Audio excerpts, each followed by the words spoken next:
And we are live. Hello, everybody. Welcome back to another stream. I hope you're all doing fantastic. As always, this is absolutely incredible. The airport that we're at right now, Baltimore, is heaving with aircraft, and there's 213 people watching live right now. So what's up? Welcome to another stream. Happy Friday. I hope you're all doing great as always. And of course, welcome to all of our brand new channel members. Everybody saying 100k. Amazing. Yes, absolutely. Recently we hit 100,000 subscribers, which is an incredible number. So this is the first. Thank you for that. Thank you very much to the 100,000 subscribers. That's a massive number. 100,000 people. Anyway, we're in for a treat today. We have a really, really fun stream ahead. It's probably going to be around an hour and 45 minutes long, I would say, at the longest 2 hours. It's going to be jam-packed with content. We have an A350 pilot coming onto the stream today, hence why we are flying an A350. Right, there we go. And of course, we have Scott and Laura who are coming onto the stream today. You'll see them once we're up and airborne. And in addition to that, we have 2 work-in-progress photos. So it's super exciting, jam-packed. You can ask Scott loads and loads of questions, of course. It's the first time that Laura's come on a stream in a while as well, so I usually get asked a lot of development-related questions. If you have any of those, save them for Laura today, because now is your chance to get some good answers, because I really don't know a lot about that stuff. I just fly the planes, right? Anyway, Baltimore to Boston. It's going to be a great one today. You know how it is. Wide-body aircraft on a short-haul route. You know that I love that. And of course, it's going to be a blast, as always. So feel free to join. This is the expert server, of course. If you are joining, please be sure to follow rules. Otherwise, you'll be at risk of being reported by ATC. But that's not the most important instruction. The most important instruction is to have fun and have the best time that you possibly can today and enjoy your Friday night flight, as always. Yeah, it's going to be good. I'm not going to stall for too long. We're parked at a very remote stand right now because the traffic for today's stream is going to be absolutely crazy. It's very, very busy right now. Baltimore has a ridiculous amount of aircraft. Thank you all very much for joining this Friday night flight and making it a success. Before we even, sort of started, let's take a look at the map very quickly and just look how many aircraft There's just blue plain dots all over the map here, which is crazy. That's awesome. It's really fun to be able to, of course, bring the community together like this, as always, and have a great time. But yes, do expect delays. ATC, good luck. I wish you the very best. This is going to be, I can imagine, quite stressful for you. Fun fact, I tried doing some controlling on the training server the other day, and I just couldn't do it. I don't know how IFATC does it, but you guys are amazing. You really do handle these events very, very well. So thank you very much for all of the service you give us on these Friday night flight streams. Anyway, enough of that. Let's get the aircraft started up. And take our very, very short taxi out to runway 33 left here today, and head over to Boston. Looking at a flight time, I think I mentioned it about 1 hour. It's not very long at all, 394 nautical miles. So yeah, very short haul flight, very, very short hop in a wide body aircraft. So yeah, super fun. 255 people watching. That's incredible. Thank you very much for joining. A really cool place, by the way, for spotting. The last hour I've been spawned in at this airport watching planes take off and land right in front of me, which is really cool. But yes, weight and balance is set. We're all fueled up and ready to go, and we will be cruising at flight level 350 today. So let's crack on. Let's crack on. Let's get the aircraft started up, and of course we can hop into the electrical page here and turn the battery and the APU on here and let the aircraft fire up, which will take just a couple of seconds here. Aviator Joe, what's up? Graydon's in the chat. How's it going? D Hicks, Aviation 001, Gonzo channel members here right now. Training server, no, this is the expert server today. The expert server. It's great to see channel members here. Again, if you're interested in becoming a channel member, and of course supporting the AOPA You Can Fly program, the link is in the description. To find out more information, of course, head to that link and you'll be able to find out all about what our channel memberships are about. And of course, there is a brief description in the description as well about what the AOPA Foundation is. Fred Pilot, what's up? Lee's Aviation's in the chat. Mr. Beast 6000. There we go. A 777 just landed in front of us there. This is what I mean. The last hour has been really cool to do some plane spotting from here. But let's do this. Let's do this. Nav, beacons on. Very short taxi. Seatbelts, no smoking. The passengers can be you guys today. You guys are the passengers. The stream's going to be awesome, as always. Thank you very much, Aviation 001. And yeah, I feel like I'm being watched like a hawk right now by a real-life A350 pilot. So no pressure at all. I'm most likely going to fly this plane completely wrong now because we have a professional watching. But whatever, no stress, no pressure. Let's get rolling, shall we? Let's listen to the 80s very quickly, though I can imagine it's not going to be really worthwhile listening to, as we have special clearance today to depart from the runway that we're going to be taking off from. So let's just listen to that regardless, so you guys, know what the 80s is. Baltimore Airport. Addis Information Bravo. Time 1808 Zulu. Wind 260 at 20 gust 3. You can hear that in the background. Yeah, 2 work in progress photos today and 2 guests. What more could you ask for? It's going to be a blast. It's going to be a good one. It's going to be a good one. No pattern work allowed. Flow control in effect. Use of departure and arrival procedures recommended. Landing runways 33 left and 33 Yeah, there we go. So departing runways 28 and 33 right. So we're on 33 left today. Again, thank you very much to ATC for allowing us to have this special clearance here. Anthem 3, EMI 7, Mid-ID 2, Raven 6. Let's have a drink before we go anywhere. Trish 3, advise on initial contact. You have information Bravo.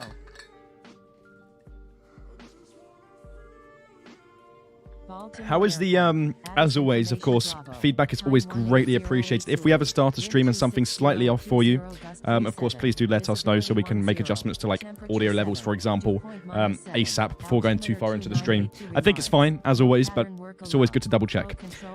Anyway, that's the ATIS. Let's go over to ground and start the aircraft up. We have no pushback today. Start of engine 1. We'll just request taxi straight away to runway 33 left, cross the runway. Very short crossing here in front of us. We'll turn right then left and try not to taxi into a landing plane. That wouldn't happen because ATC is great. But, Nayan, what's up? Welcome.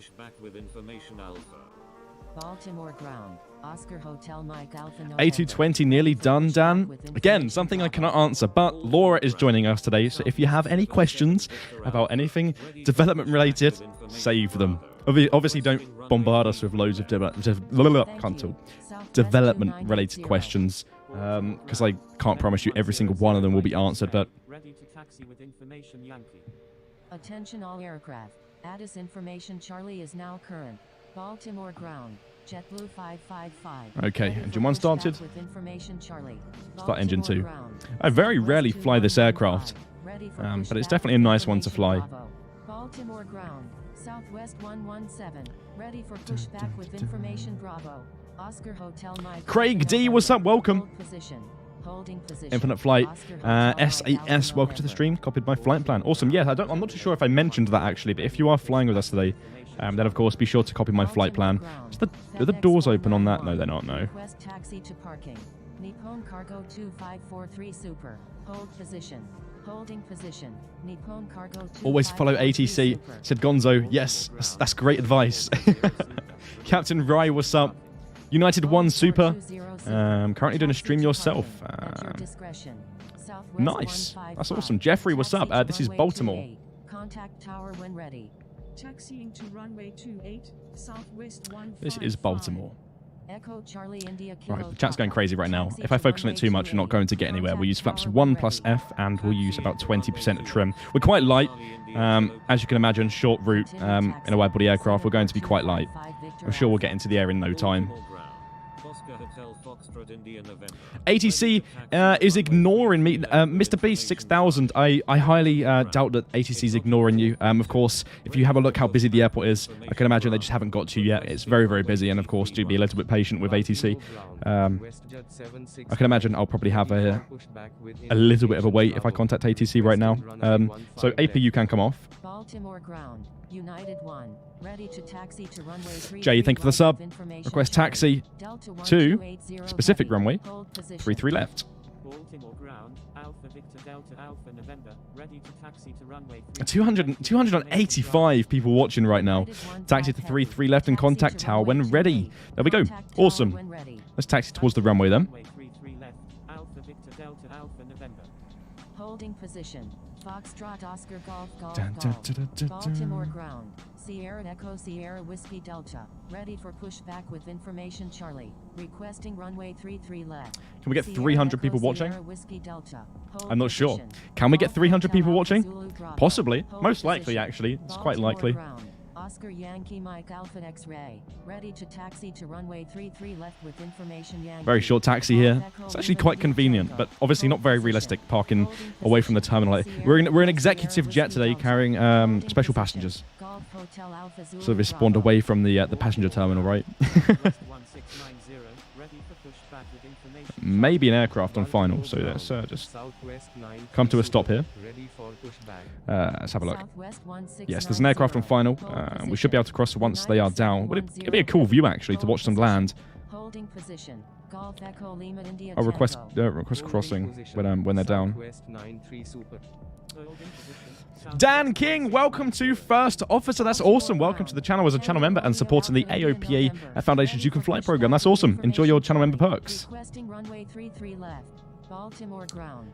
Tango Charlie Yankee Victor Zulu. Ready for pushback. And nearly 300 people. It's Blackline Aviator. Thank you for the sub. Ready to taxi to runway 33 Let's have a look. Information Charlie. Oh, there's another aircraft behind them as well. Alaska 5823. We'll have to expedite when we cross the runway here. Baltimore ground, all Nippon 031. Let's have a look. Let's have a look. Oh. No, we can't see. Southwest 77 Victor Alpha. There we go. This is such a cool spot. Baltimore ground. Let's just request now. I highly doubt we'll most likely be told to hold short, but ooh, hello. Baltimore ground. Southwest 245. Ready to taxi to runway 33 left with information Charlie. Baltimore ground. Golf Sierra Kilo Yankee Echo. Ready to taxi to runway 33 Of course, I'll just reiterate. There we go. Hold short with 33 left because there's an aircraft on final. I'll just reiterate on the fact that we do have special clearance today to depart from 33 left. If you tune into the ATIS, you'll be told that you can't take off from this runway, so there would be absolutely no point in requesting taxi or push back to this particular runway. Just to save ATC some messages there. Baltimore ground, WestJet 769, ready for pushback with information Bravo, requesting... Tasek, what's up? There we go. Okay, right, let's cross. Go. Baltimore ground. Golf Hotel Alpha Zulu Bravo. Ready for pushback. Crossing runway 33 left. Let's cross ASAP. Alpha November. Baltimore ground, southwest 1690. Ready for pushback with information Charlie. Baltimore ground, United 710 heavy. Ready for pushback. Don't really want to be too unrealistic here. I'll be as quick as I can. Tango Tango November. Hold position. Baltimore ground. Yes, Southwest 350 for the 254 cruise altitude today. Ready to taxi with information Bravo. Endeavor 544. We're head to head with another aircraft right now. That's kind of scary. Right. Contact tower when ready. Baltimore ground. Golf Echo Lima India Tango. Ready for pushback with information Charlie. Lovely. There we go. Easy stuff. Taxiing to runway 33. Let's continue our taxi then to the end of the runway.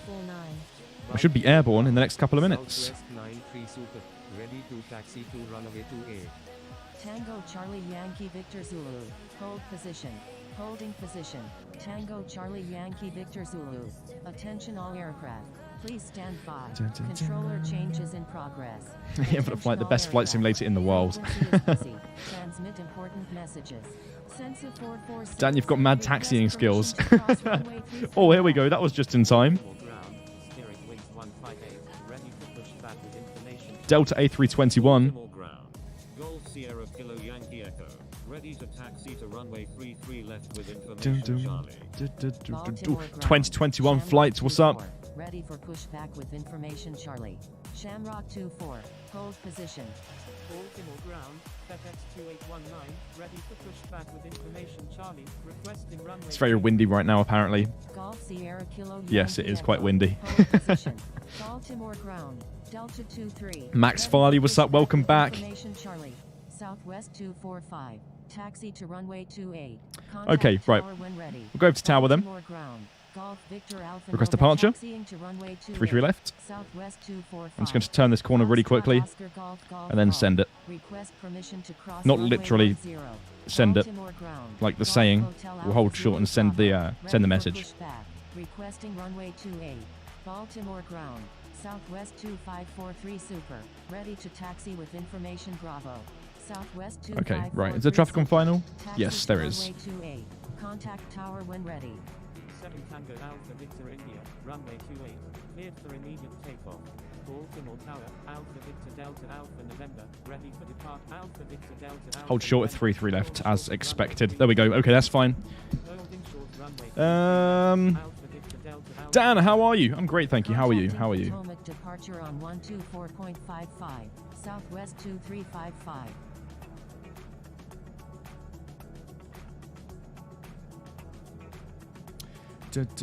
We are your passengers. Yes, you are.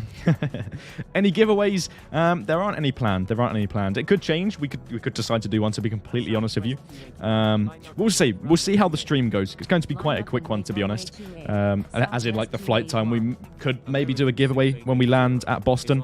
We do have 2 work in progress photos to share as well. In addition to that, and of course loads of questions for Scott and Laura. So we'll see. That's a very funky approach there. Was that a go around? Was that a go around? They're not going to try and land. No, that was a go around. Yeah. Yeah. Number 3, cleared to land. Runway 33 left. American 6. 209. I'm actually surprised at how many people have joined. 003. Boeing 003, Roger, made left traffic runway 33 left. Do a barrel roll. 003. Southwest 281. Bit too high for landing. Yeah, I mean the go around was a good choice. Cleared for takeoff. Runway 28. Southwest 281. Boeing 003.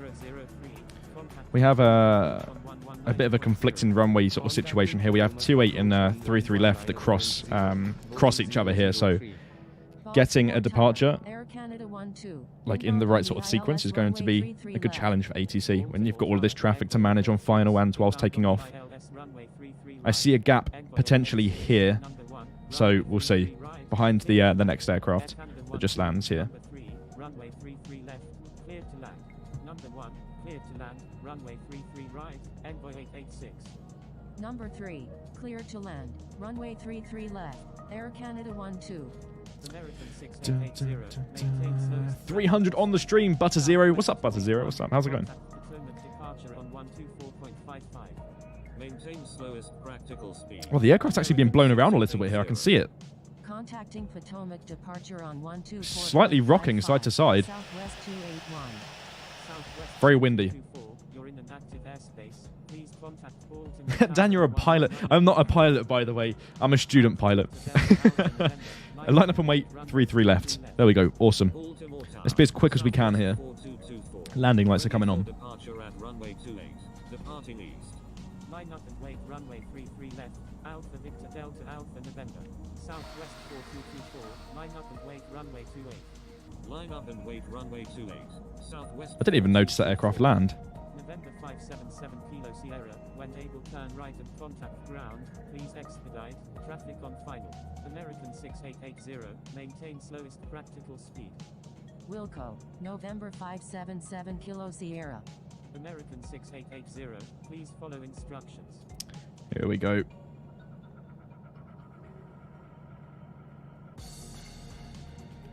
Lovely. Clear for takeoff. Brilliant. Okay, let's go. Let's calibrate, of course, as always, calibrate. And let's get this thing airborne. It's quite windy here. Probably, well, hoping not to crash on takeoff. It's really windy, actually. Roger. We're bouncing all over the place. This would be a fun airport to fly into, wouldn't it, with all the winds? Let's not veer off the runway here, because that's a possibility. Very light, already at 120 knots here. Let's start to rotate already.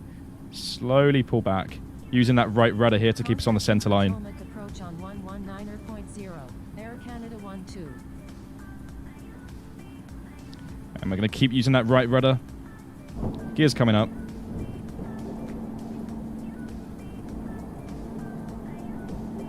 It's really windy. Being battered by winds right now. It's the most wind I've flown in a long time, actually. Very, very bumpy. Over to departure on 124.55. So let's switch frequency here and check in IFR. 200 knots is there. And I'm going to slowly turn right here and let go of that right rudder pressure. Alpha Victor Delta Alpha November. Radar contact. Radar contact.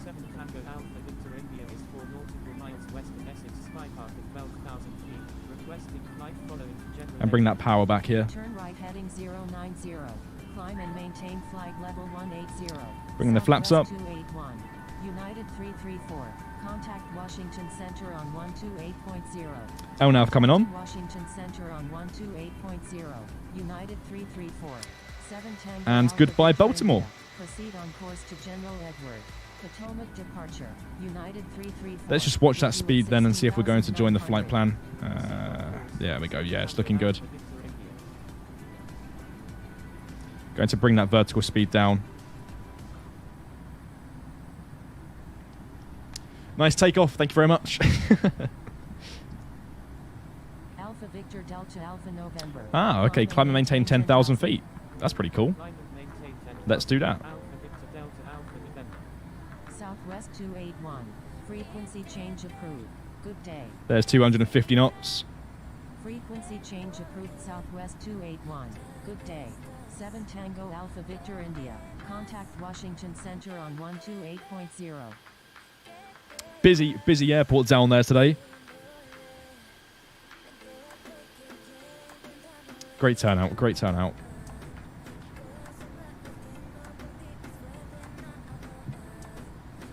Potomac departure. Infinite flight 0. With you of 5,000. Infinite flight 0. Radar contact.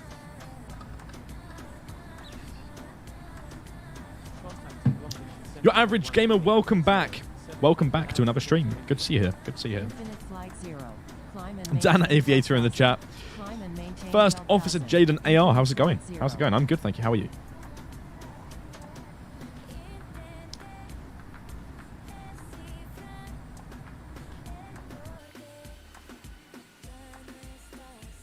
Brilliant. Looking good so far. Just out of curiosity right now, quick question for all of you watching, to the 266 people, which is awesome. Do you like the A350? Do you like this particular aircraft? What are your thoughts and feelings? Southwest 2355. Contact Washington Center on 128.0. Jason's ahead of me in front of flight 0. Nice. To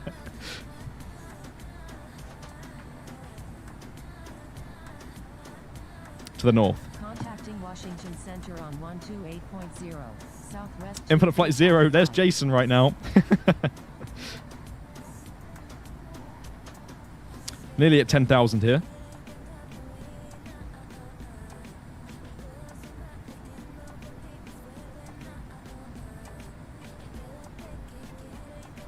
When will you do a long haul flight? Well, certainly not today. This one's a short haul. But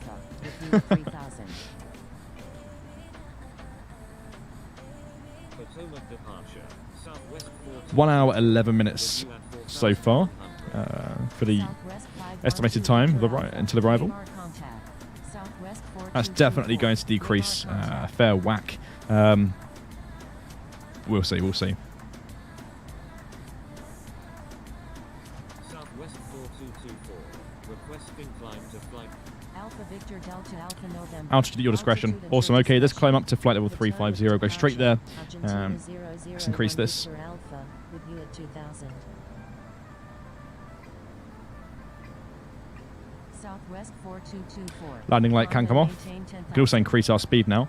Argentina 001 Victor Alpha. Radar contact. Climb and maintain 10,000.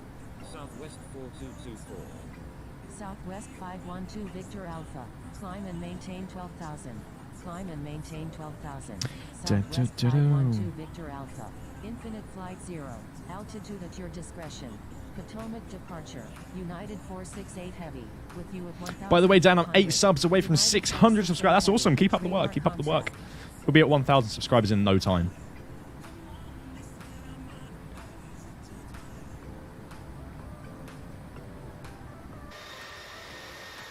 Mr. Beast, 6,000. Below us in F-22, I can only imagine one thing. That's going to be an escort. Of course, escorts are welcome. Just please do ensure that if you are going to escort me today, that you do it in the correct way and not deliberately fly through me every 2 seconds. But let's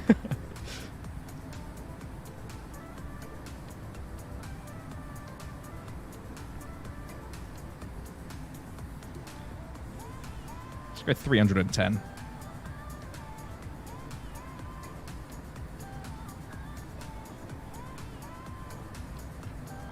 Dun, dun, dun. Any A220 news? Yes, there'll be 2 work in progress photos today, and of course Laura will be on stream as well. If you've got any questions, she might be able to answer some about the A220 or yeah. With you at 11,600. Foxtrot Oscar Golf. Radar contact. Increase it a little bit more. Foxtrot Oscar Golf. Descend and maintain 11,000. Descend and maintain 11,000. Foxtrot Oscar. There we go. We'll keep it at 310 and let it climb at 2,800 feet per minute for now. Southwest 4224. Climb and maintain flight level 180. Delta 246. Radar. And it's saying 56 minutes and 36 minutes until we reach our TOD. So let's crack on. Let's let me do the tech stuff on my end here and move my iPad aside and start working on getting today's guests onto the stream. Let's have a look then. Infinite flight 0. Contact Washington Center on 128.0. Potomac departure. Southwest. Brilliant. Okay, right. 1,200. United 468 Heavy. Turn right heading 100. Climb and maintain 10,000. Alpha Victor Delta Alpha. Thank you. Good day. Okay, right. Let's switch out this frequency. We don't need it. Alpha Victor Delta Washington Center on 128.00. So reply handoff. Send and switch. And we'll check in IFR. There we go. Good to go. It's very windy. It's very bumpy.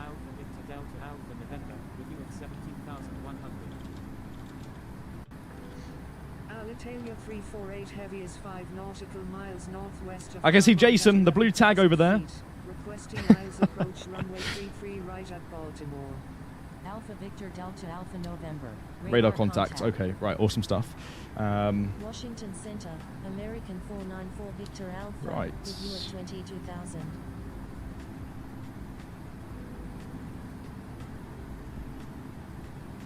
Alitalia 348 Heavy, unable to provide services to this airport at the moment. Proceed on course.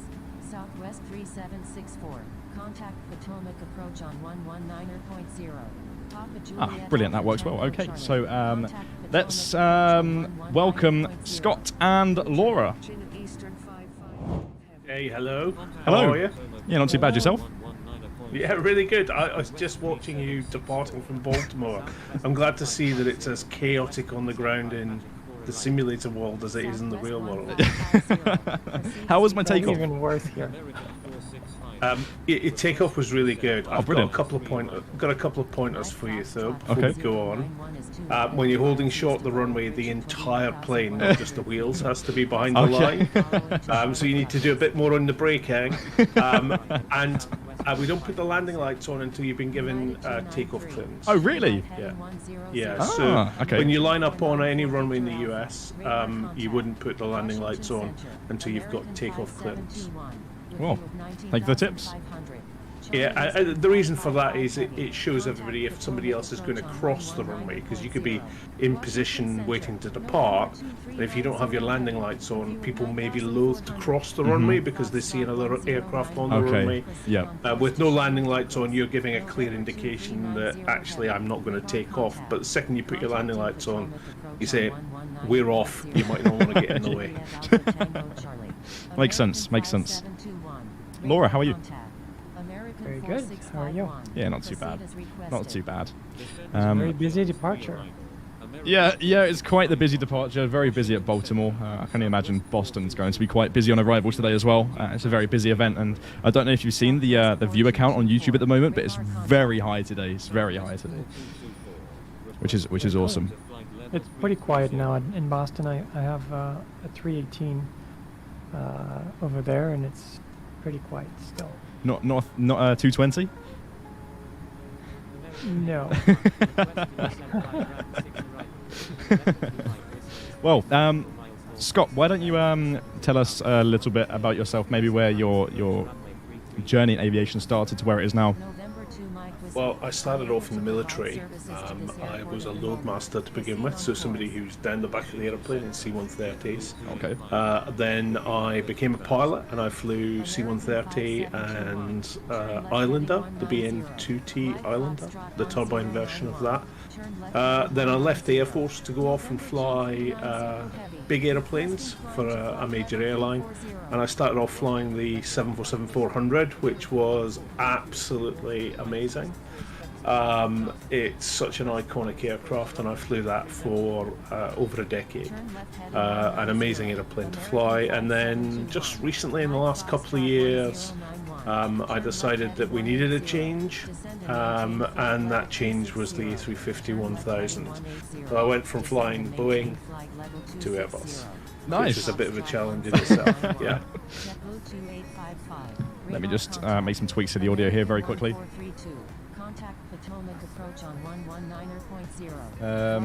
Just give me 2 quick seconds here while I very quickly pause the stream.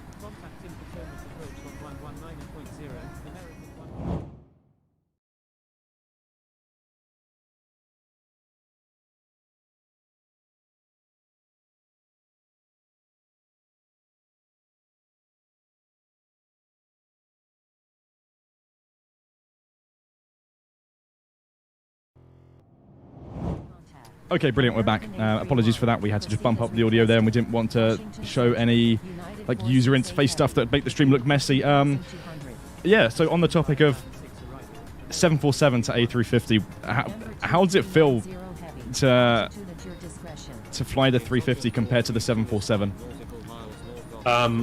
It's like going from the oldest car that you could ever imagine to driving a Tesla. Going from having no power steering, no braking.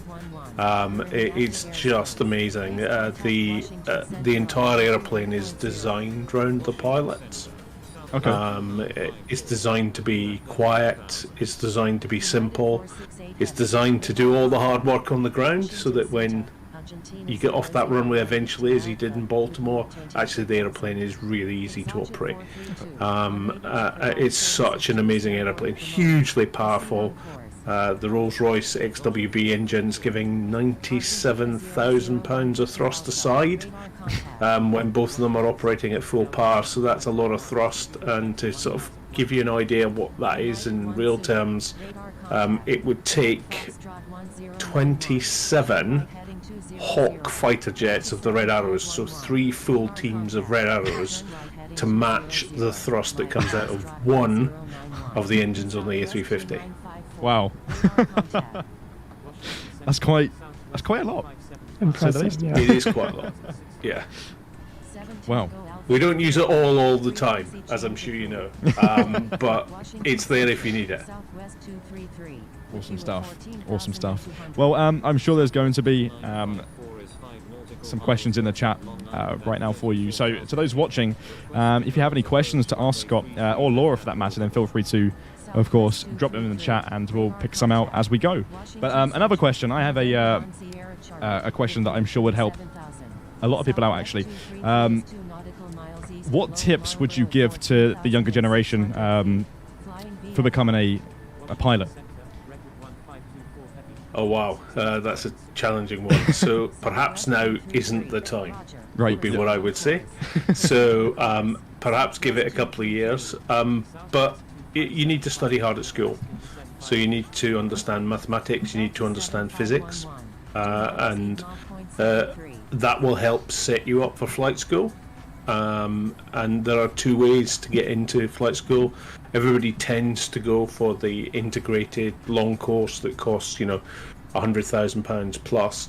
That's not always the best way to do it. I would suggest that other people look at things like the modular course, where you can do it in modules and do it over a much longer period of time, and that's cheaper as well. You'd probably be looking at 40% cheaper if you did it the modular way over the integrated way. Okay. And when airlines are employing pilots, they don't make any distinction. You've just got to have that piece of paper that says you can fly. Yeah. So the license is still worth the same. So my real advice is, don't do it now, wait for a little bit, but if you are going to do it, then maths, physics, and then choose a path, whichever path suits you, whether it be the integrated or the modular. Awesome. Great, thank you. Well, let's see what's going on in the chat here then. Let's have a look. There's many questions. Laura, would you like to maybe ask Actually, I have a one question. Sure. So what made you transition from being a loadmaster to flying? Was there like something you wanted to do to begin with? And yeah, I always wanted to be a pilot, and when I joined the Air Force initially, I wasn't good enough. I was very immature. I was 18 years old. I had a million other things on my brain, and I didn't do that well at school. I struggled with the academics, and I struggled all the way through my pilot training actually with the academic side of it. That's why I actually say to people, you've got to focus on mathematics, you've got to focus on physics. I always wanted to do it, Laura, and when the opportunity came up about 6 years into my loadmaster career, when I'd actually proven myself a little bit, I'd been flying, I'd done all these things, the opportunity came up to apply for it. I did, and I was very fortunate to get it. that's very cool. And so what would be like your earliest memory of like kind of deciding that you'd want to do that eventually? Oh my goodness, I think I would go back to probably when I was sort of 10 or 11 years old, and my dad took me to an air show back when we had amazing massive air shows with hundreds of military airplanes, and I saw this guy climb up in this plane, and it was a Lightning, an English Electric Lightning. So it was just like a pilot sitting on top of 2 rockets. And this guy got in this aircraft, taxied it out, not with the trouble that Dan had today, but rid straight out on the runway, and this thing took off and just went vertical, and it disappeared. I mean, literally, you couldn't see it. And I thought, that's the job for me. Sadly, by the time I got there, that airplane had long gone, and my ability wouldn't have matched the ability that required to fly that. So I ended up flying Hercules in the Air Force, which was brilliant. It was an airplane I was familiar with from my previous job, which made it really, really easy to fly. Very cool. Awesome. Let's see then. Just looking through the chat here, trying to filter some questions out. Okay, no, I've got a good one actually. Whilst I'm looking for questions here, have you ever faced any really daunting sort of failures during your time flying? Not really. The modern airliners, and I include the 747-400 in that, they're hugely reliable, and they have masses of redundancy. So although we train in the sim for the worst case, you know, that engine failure on takeoff and at full power, so you get a big swing, actually it's really, really rare for that to happen. And, you know, I can think of probably one person I know in, you know, sort of 15 years of flying in the airlines who's actually had an engine failure that had a reduction in power, and actually it wasn't even a real engine failure. So, you know, it's hugely, hugely rare, and I haven't had anything like that, thankfully, touch wood. More for GI pilots. Yeah, no, that's different. Somebody in the chat said, how many flying hours do you have in total? Oh my goodness. So it's in excess of probably 15,000. I couldn't probably tell you the exact number. So I had a paper logbook when I was in the Air Force, which is actually in the cupboard behind me here. And I, for a period, was very diligent in putting my jumbo stuff in there, but there's quite a gap between the paper logbook and today.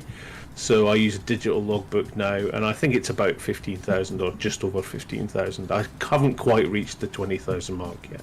That's a lot. That's a lot of hours. It is. Most of them at night as well, which, you know, you're flying during the day today on your short haul hop. Yeah. But as you know, most long haul hops coming from the East Coast will take off in the evening and land in the morning. So a lot of that time is overnight. Speaking about night flying and daytime flying, what do you prefer? I mean, obviously daytime you have the views, but like, is it nicer to fly at night? Is it more relaxing as such? It's not. There's no. I mean, it goes past easier if you can look out the window and see some amazing stuff. Yeah. And, you know, I stick that on my Twitter predominantly and some on my Instagram. But the during the day is great. At night, you can still see some amazing sights at night. And, you know, if you've got a really good camera, you can get some amazing pictures at night.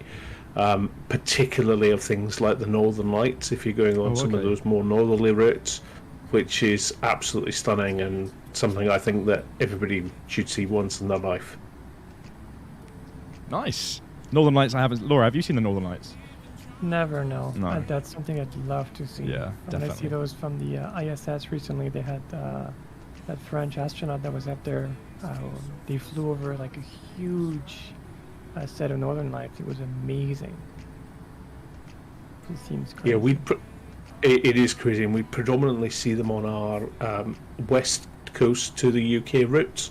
So those sort of Seattle or Vancouver routes, which will go very, very far north, up to sort of 63 to 65 degrees north on their polar routes almost. And you will predominantly at this time of year see some really spectacular Northern Lights.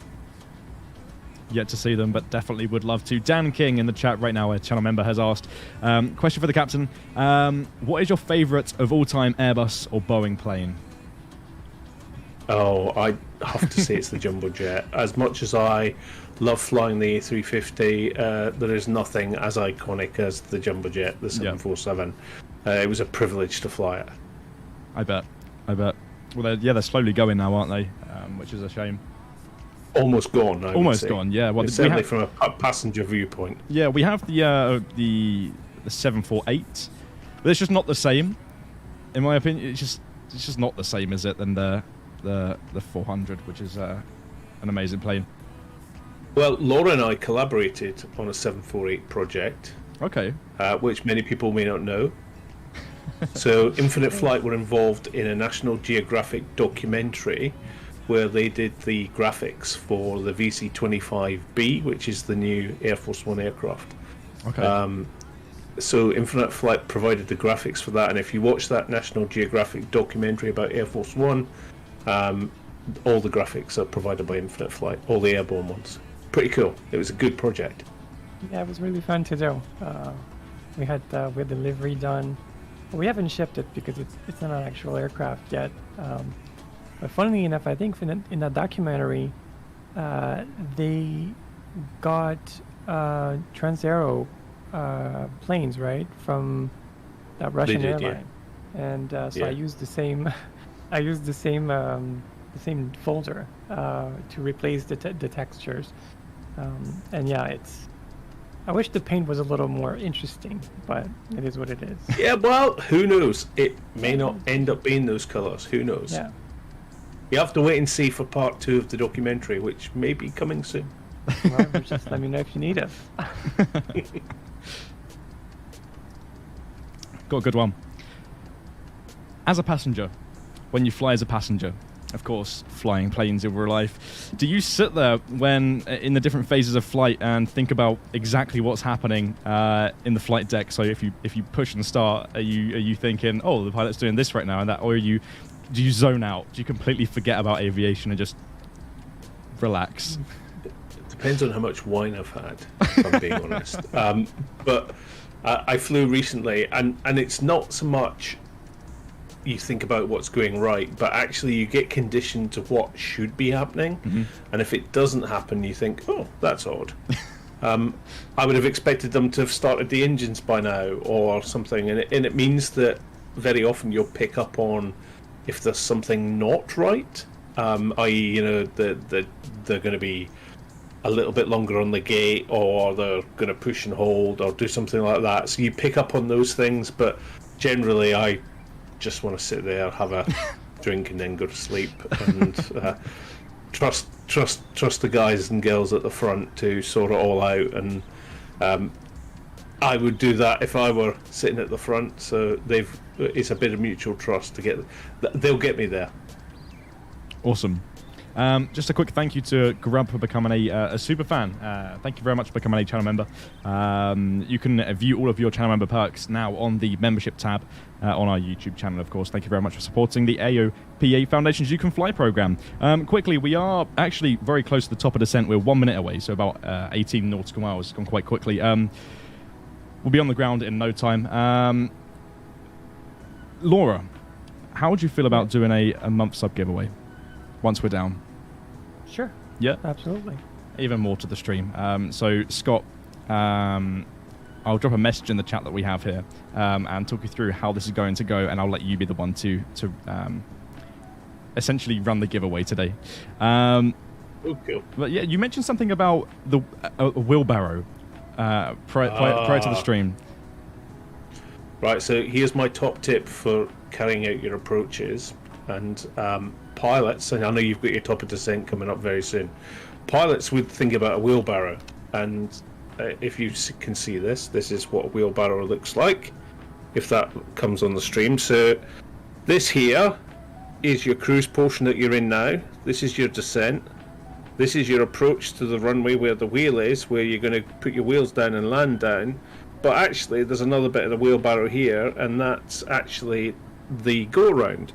So when we think about a brief, we think about the cruise portion, the descent portion, so the star, which you're going to follow into Boston. We talk about the approach to the runway, And we talk about what goes wrong if we don't want to land on the runway or something goes wrong. We also talk about the missed approach and what we're going to do if there's a missed approach. So yeah, we always talk about the wheelbarrow, and you've got to brief the whole wheelbarrow or think about the whole wheelbarrow before you get to the runway. That's quite a cool cool way of thinking about it, to be honest. Never knew that. When you mentioned it earlier on, I was like, what? Yeah. People go, what? A wheelbarrow? What's that got to do with aviation? But it's a great way of thinking about it, that you've got to think about everything. It's not just about landing as well. People tend to focus that we're going to land. Well, actually, you've got to assume that you're not going to land and you're going to do a missed approach. And if you're lucky, you might get to land.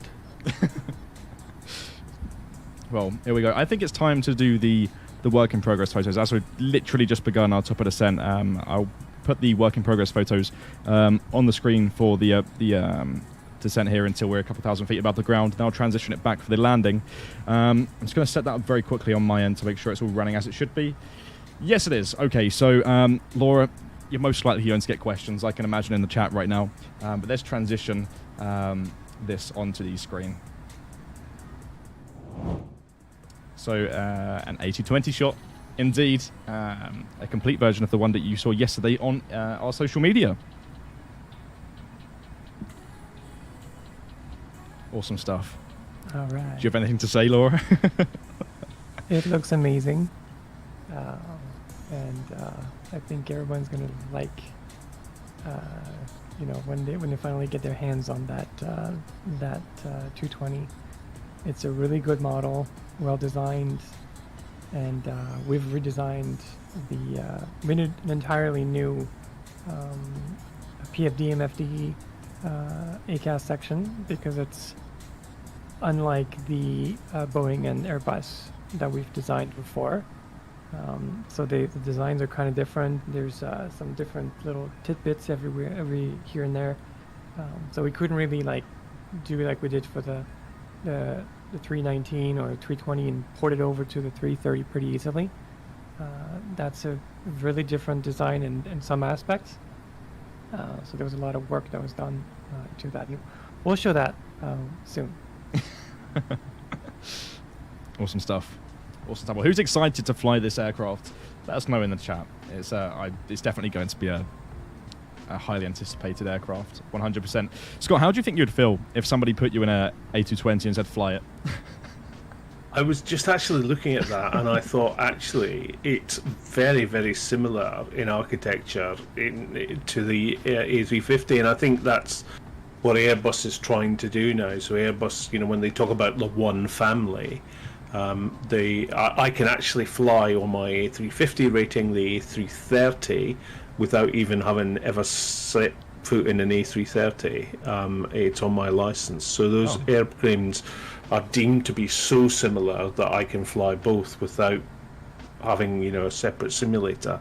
And I think the A220, when that comes, will actually probably be the same as the single aisle A320 family as well. So it'll be the same license, I presume. But it's a lovely airplane. I'd love to have a go. It's a very nice plane. It's really cool to watch land as well. I remember seeing it for the first time when it was actually called an A220 in the end, when it switched to Airbus. I remember seeing the Air Baltic 220 land at Gatwick when I was on a college trip. And it just looks so nice. It's really elegant when it comes into land. It's a pretty airplane. It has those massive engines. Looks really, and the winglets, it's pretty nice.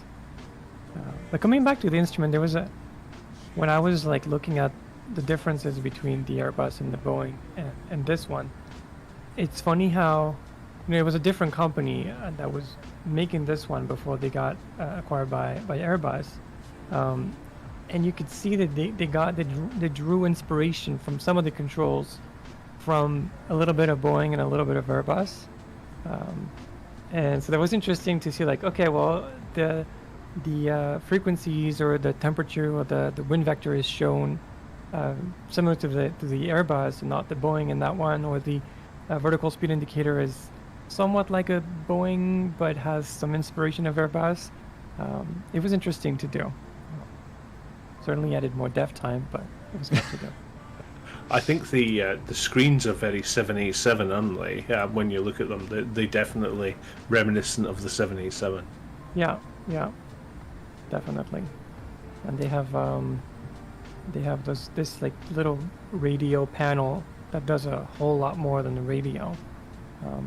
And it's funny because like when I look at all these systems to design them in the sim, I kind of have to go through the same kind of training that you guys have to do, because I have to go through the manual and figure out what the features are, the functionalities, what happens, like when you start some of those systems. And we had, for the 220, one thing that I like in particular is boot sequences. I don't like when you start an instrument and it just starts right away, because in real life, there's maybe a black screen, some logo, some information before it happens, and there's sometimes a long time before something shows up on the screen. And it's been a struggle to find someone who could give us information about what happens when you turn on a 220 from cold and dark, because most pilots do not do that. They just show up and the plane's already been turned on by tech and a bunch of other people. So yeah, for that one we got something that's pretty close to the real thing. Wow. Awesome. Going to go ahead and just put the second work in progress photo on the screen here. It's just another angle of the 220 cockpit that should show on the screen now. There we go. So a bit of a top-down view for this one, a little bit closer to the ascent console and the instruments here. Should be able to see that on your end just about now. Yeah. Very cool. Super cool. And for the little story, Jarno added a coffee stain on the center console in one of the first iterations, and people were not happy with it, so it had to be taken out. They said, okay, let's just have normal wear and tear, not just like disgusting pilots leaving coffee stains on the center console. So it's gone now. So I'm sure you know the story about the A350 and coffee on the center console. Yeah, so the Virgin Atlantic cruise had a coffee spillage on the FO's table, and the spillage went across the table and down into where the engine control switches are, and the liquid went into the right-hand engine control switch and shorted it out and turned the engine off. And they couldn't turn the engine back on again. So they landed safely on one engine, and for a period we had something that looked like a spray off the top of a ready meal, which sat over the top of everything to prevent spillage on that area. But now it has some little boots around it to prevent that, to prevent the water getting down. Zip pickups. Yeah, that's the way to do it. So it's not waterproof. No. Are they gonna like change the design to at least have some kind of, protection against water? Yeah, so these boots which are over it now, actually, which are over the switches, are waterproof, and they waterproof the part of the switch. So even if I were to throw water at it now, the boot would protect it completely. And the water wouldn't be able to go into the part that it did previously. But it was, I think it was just one of those things that nobody ever envisaged coffee being swished across the table and onto the center console. And thankfully, it wasn't something that caused a major incident. It just switched an engine off and they landed quite safely on one engine. It's crazy. Somebody in the chat. It would have been quite crazy. Somebody in the chat said Especially all of when that money. Oh, sorry. Carry on. No, I was going to say, especially when you have to explain why you were spilling your coffee across a $350 million airplane. Yeah. Well, somebody just said all of that money for a plane that isn't waterproof. Sadly, that's it. One day there'll be waterproof planes that can land in the ocean and quite happily sit there. And then take off again. Internet connection.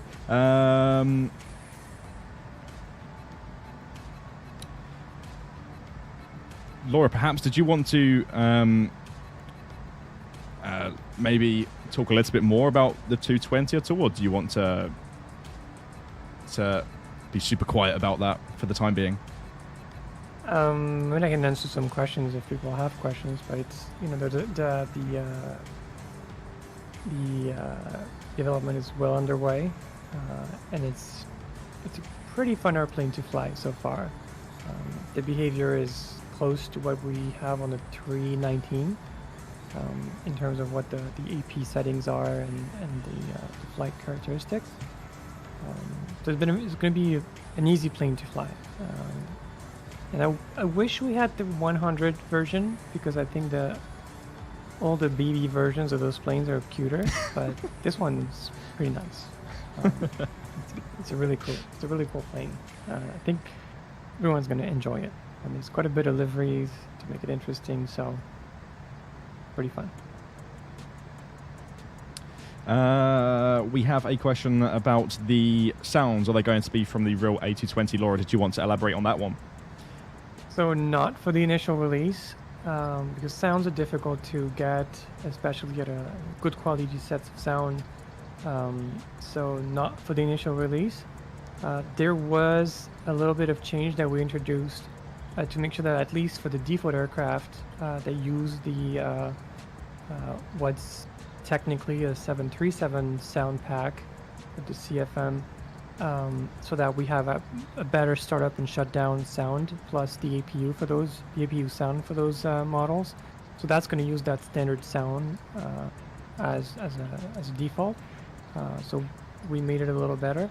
But once we get 220 sounds, we'll try to have them as soon as possible. And we've also requested other sounds as well for in that drop from the providers. So, but no sounds for this time. There we go. But that answers that one. Let's have a look. Chat's going relatively slow at the moment, actually. Laura, will the A220 have working doors and a cabin? Yes. So we have 4 doors that can open independently, as well as the cargo doors, as usual, that we have open.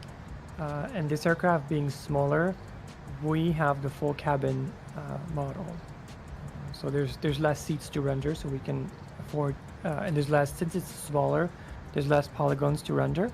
So we use that budget to render the full cabin, and it looks pretty nice. And there's really nice night lighting. There we go. That's going to hype a lot of people up right now. Lee's Aviation in the chat saying full cabin, woohoo! Let's have a look. I'm just about to contact approach, actually. We're at 12,000 feet and we're very, very close to Boston, so I'm just going to very quickly contact them. Dun, dun, dun, dun. Thank you. Infinite 22 flight left. 0. There we go. We're landing on 22 left. Scott. Oh, that's a shame. I was hoping it would be 27, and we could really push you to the limits. Yeah. Tiny runway. Continuous filed and expect the ILS approach. 22 left. Cool. Looking good so far.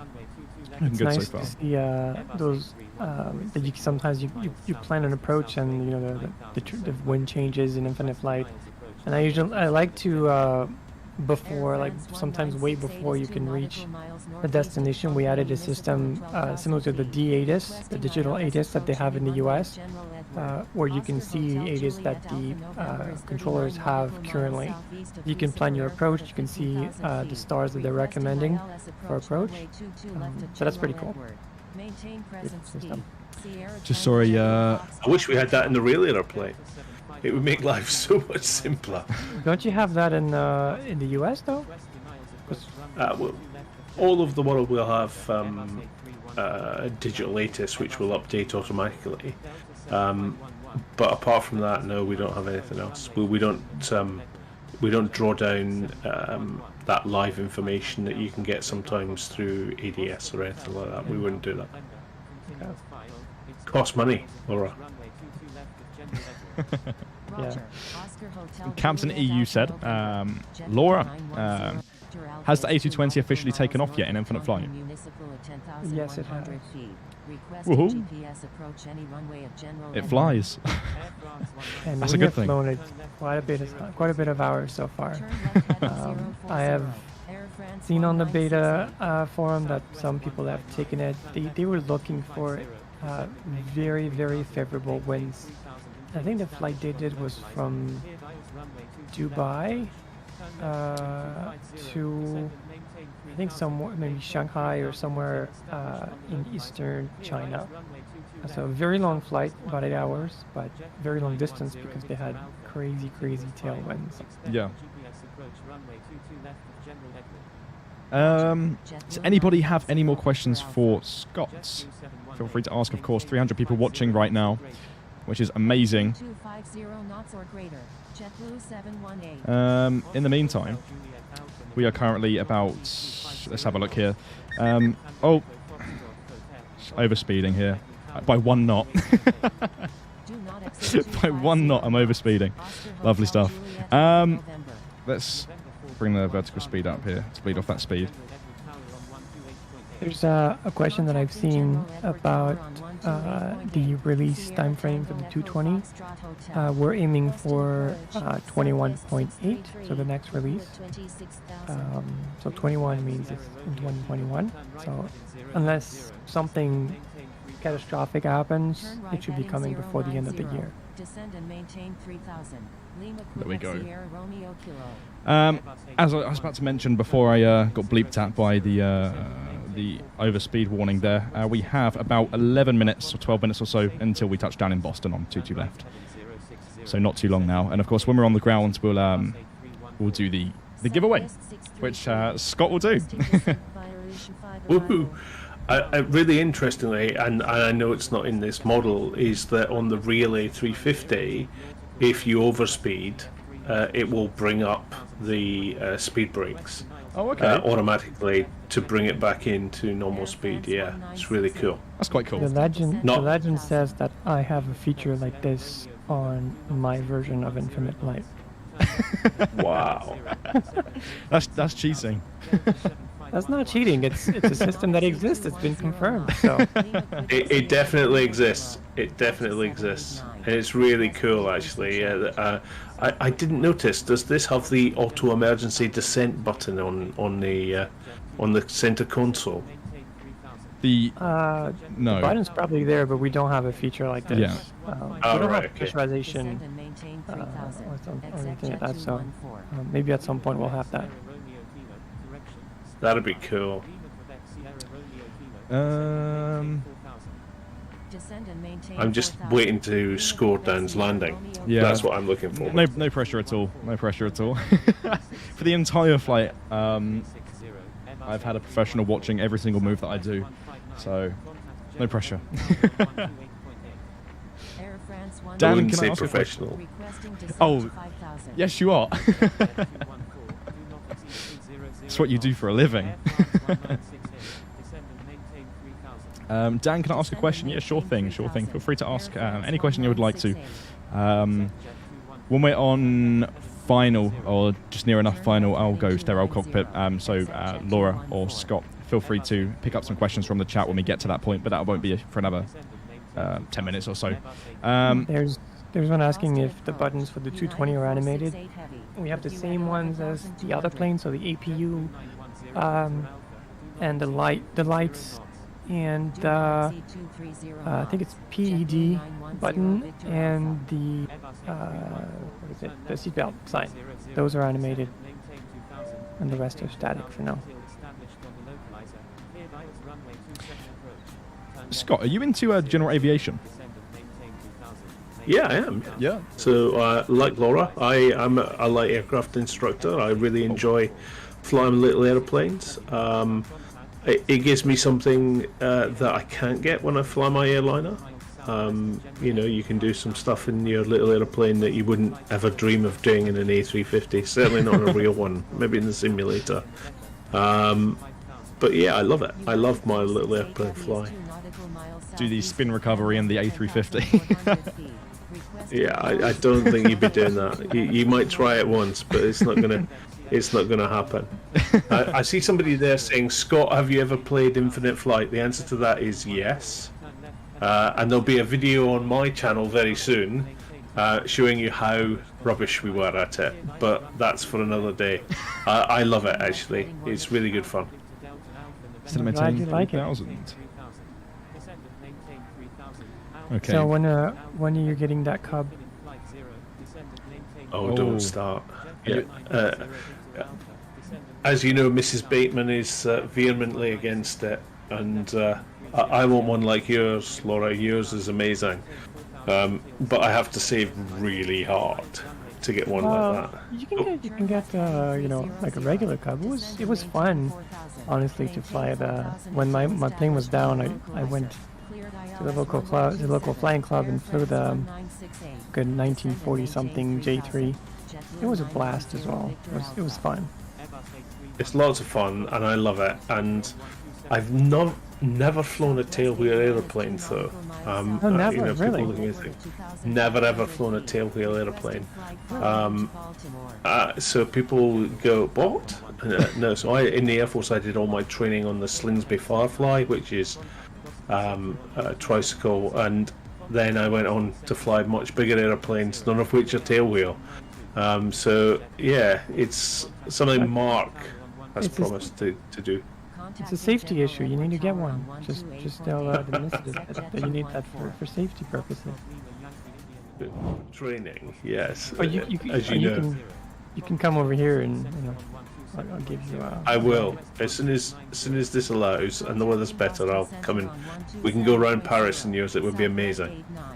We can go very far around Paris because France is not fun to fly. But yeah, for sure. It'd be good.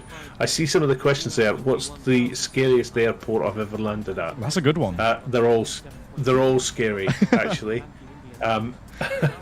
They all have different challenges. What is the most challenging one to land at?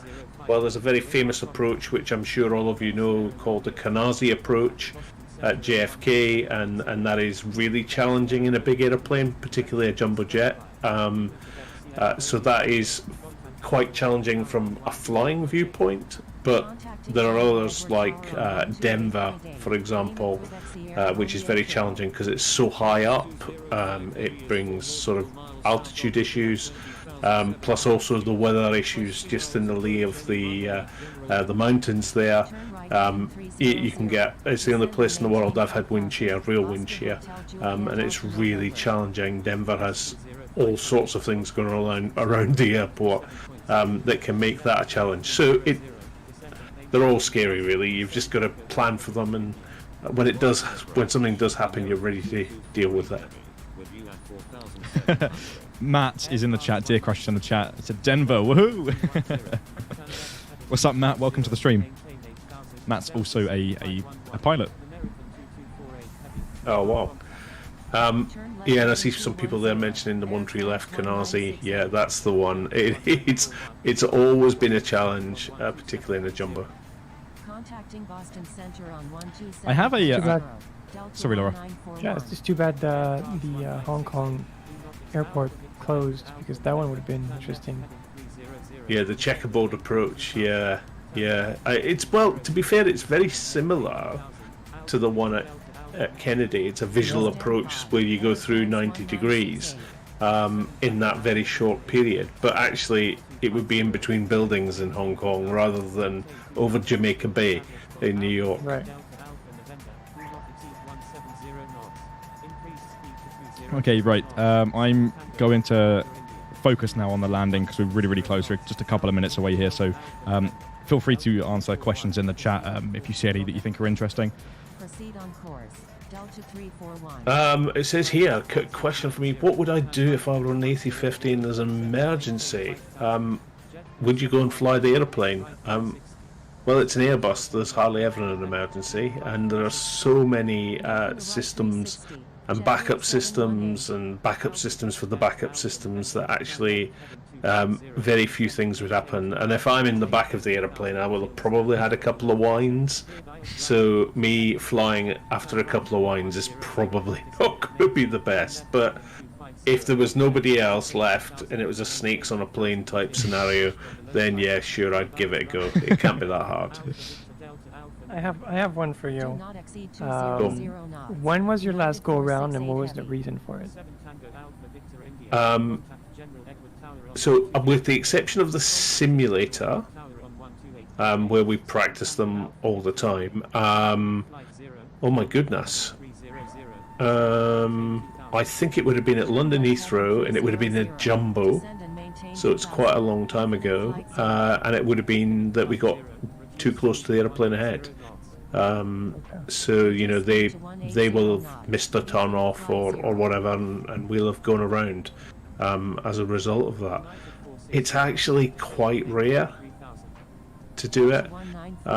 It's so rare where I work that actually you've got to file a report if you do one. It's not a punitive report or anything like that. It's just, you know, we want to capture why people are doing it, and mostly I would say that it's either that or not being stable at 1,000 feet. So the stability criteria of being in the right place, the right speed with the right configuration, essentially at 1,000 feet. If you haven't got that, it's regardless of whether you can see the runway, regardless of whether you can land safely, it's a mandatory go around for us. So you can go down to 500 feet and go around or whatever, but if you're not stable at 1,000 feet, you do not land that airplane. You come around and have another go. These are rules. And that goes to the wheelbarrow thing that we talked about earlier. You know, you've got to actually make sure you're able to stop. So we'll see. Today Dan will be great. Dan will put it in the touchdown zone and we'll stop. But if he doesn't stop in the touchdown zone, if he doesn't actually land in the touchdown zone, all the performance for the aeroplane is useless because that's where it's measured from. So we've kind of then guessing whether we're going to stop or not, and we don't like to guess in this business. So we would actually do a go round off the runway, and I've seen people do those, and we practice those regularly. So actually touchdown, but we've not touched down in the right place, so we'll go around. And that's why now at our decision height, particularly on an ILS, most people, you know, the airplane will enunciate decision. Well, the decision isn't land anymore. We used to say land or go around. That's gone. What we'll say now is the decision is either to continue or go around. And that's to continue to the runway from the decision point. And the only real point that we cannot go around afterwards is as soon as you've selected reverse, you're committed to staying on the ground. But any point up to that, even after touchdown, you can still go around, and people do all the time.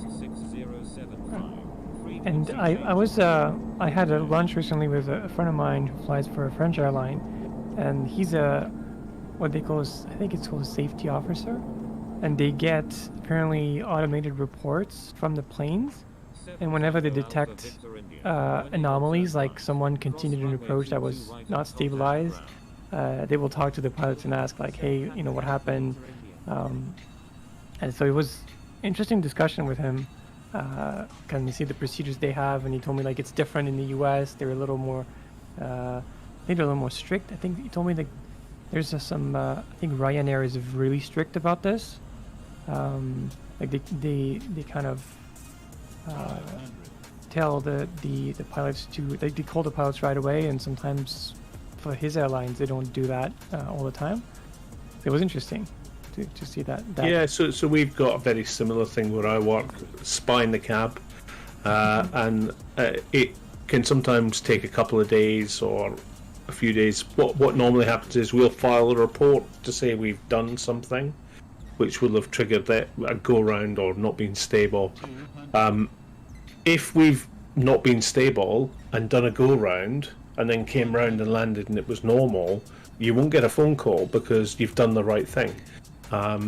Way more likely to get a phone call is when you're not stable at 1,000 feet. It was 998 feet, and it is literally, you know, the line is 1,000. if you stable at 999.98 feet and you land, that's when you'll get a phone call. It's, you know, for all the right reasons, it's safety driven. Looks like we won't have to call Mr. Dan. There we go. Landing was pretty That good. was really good, actually. We used quite a lot of the runway there. I'm going to vacate to the right here. I'll take Great that. job, Dan. Thank you. General Edward Tower. JetBlue 9. You landed on the co-pilot side. Apart from that, it looked really good. Let's go right here. Runway 22 left. Cleared to land. Number 2. Clear to land. There we Runway go. 22 left. It was coming in really, really fast initially. Victor Alpha. We're told to speed up almost 4 nautical miles away from another aircraft in front of us, so that was quite challenging, but we're down. You'll get a call from the safety officer. Don't worry. General Edward Tower. JetBlue 221. Ready for departure at runway 22 right. Let's contact ground. South. Line up and wait runway 22 right. JetBlue 221.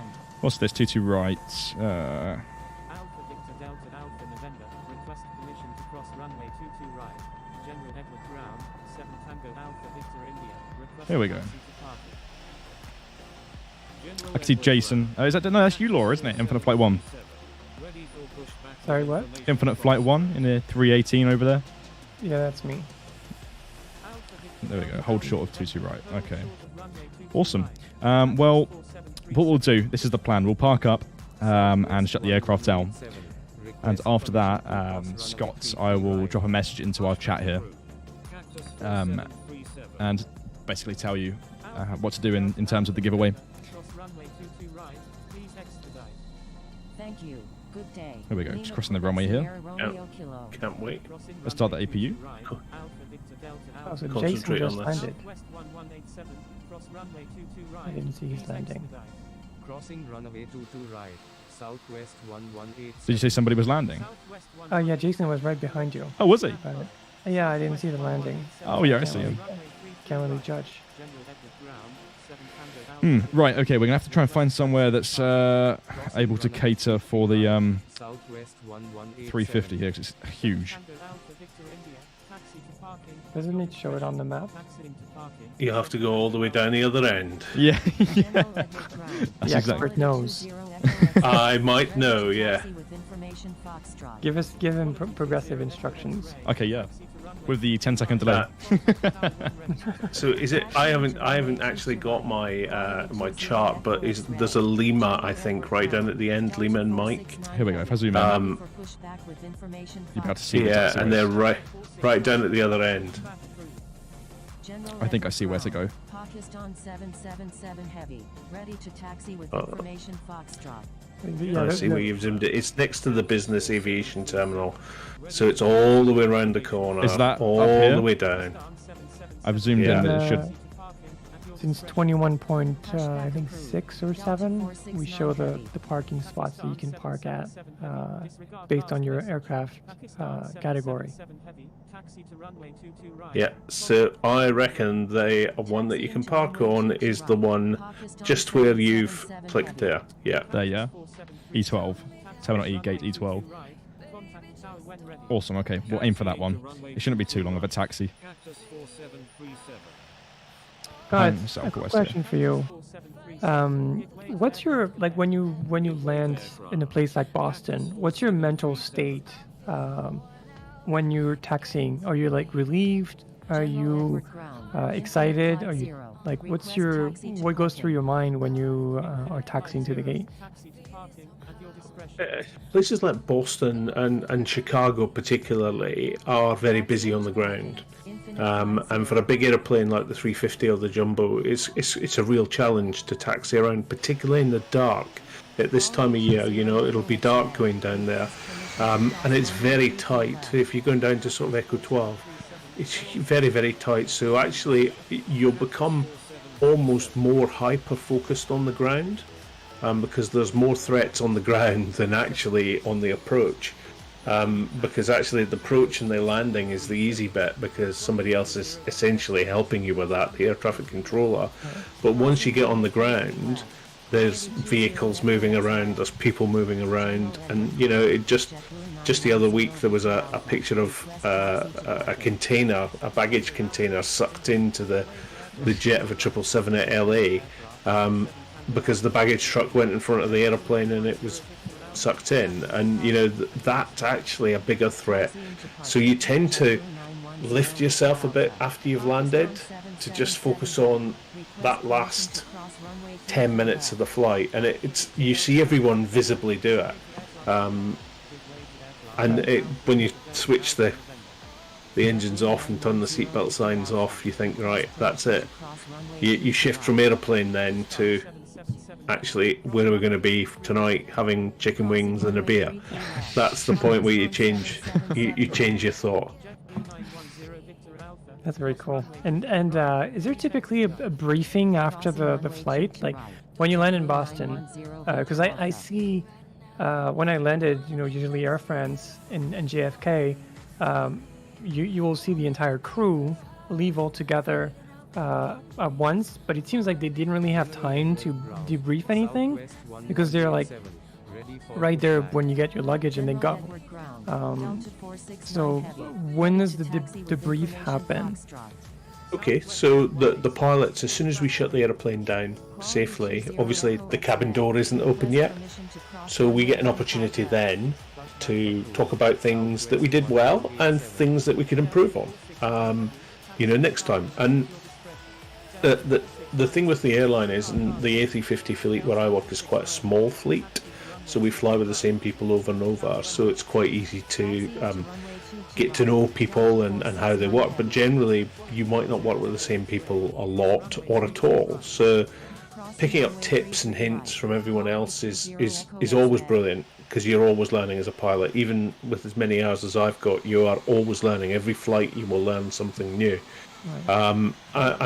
So we'll have that generally before the passengers are even off, and it would be unusual for us to debrief with the cabin crew unless something adverse had happened in the cabin. So they would normally chat amongst themselves. Before the flight, we'll have a joint briefing with the cabin crew on how we're going to conduct the flight and do things, but after the flight, that wouldn't normally happen. And another one about kind of the mental state. I know when I'm flying to a place that I've never been to, like I went to this air show here a few months ago, and there's always this, I'm anxious, it's like I can feel myself pushing a boundary. Do you get into that state sometimes when you're going into a place familiar, or even worse, not familiar? Yes, no. So yes, I'm always anxious when I'm in an aeroplane, to an extent, because that's good, because you'll want to perform at your best. And I think a little bit of that butterflies in your stomach always makes you think ahead and try and get ahead of the aeroplane and anticipate what's going to happen next.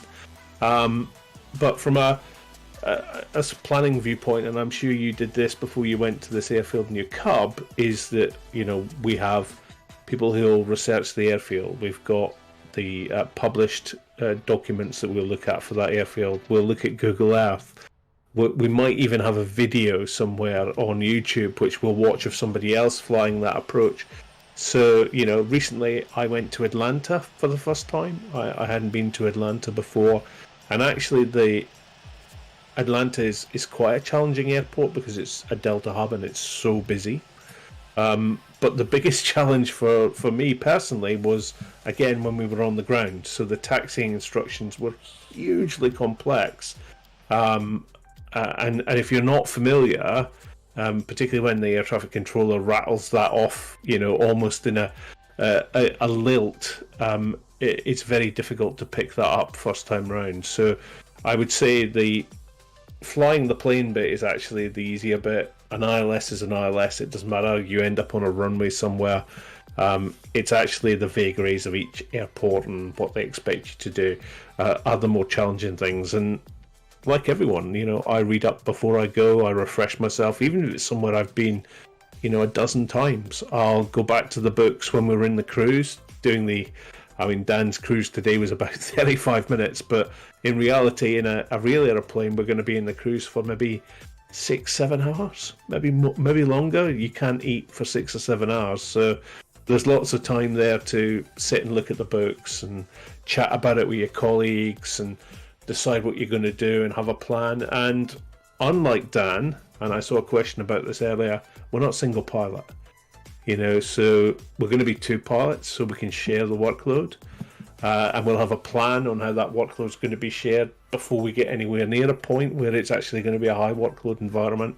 And sometimes we'll have 3, so we'll have even a 3rd pilot who's not involved in the operation, who'll sit in the middle and make sure that we're doing what we said we were going to do and help us out when we're perhaps getting to the point where it's becoming a little bit overwhelming. And that's the challenge. And I saw one question, sorry to go on about this, but I saw a question about single pilot ops. What did I think about that? I think it's inevitable, if I'm honest, and I think we'll see it in cargo airplanes first, not passenger airplanes, and I think that'll be a thing that people will not want, and I think it'll take a long time for any of us to get on an airplane that doesn't have a pilot on board, because you kind of feel the pilot's invested. Right. There's the reflection about the having 2 pilots.